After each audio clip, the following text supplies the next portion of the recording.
That thing is strong as shit. Okay. That was a $50 Walther's F40PH. It's like, yeah, $50. And it's pulling this train, which I tried myself. It weighs about 10 pounds.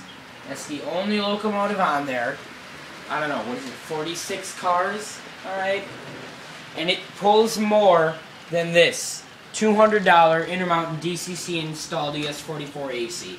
That thing is nothing compared to this. This is probably the strongest locomotive I've ever bought. This is the strongest locomotive I've ever bought. And it's still going, too. It's not like it's struggling. Okay, it's struggling now. I don't know why it wasn't struggling 2 seconds ago. Maybe something derailed now. I don't know. But there you go, guys.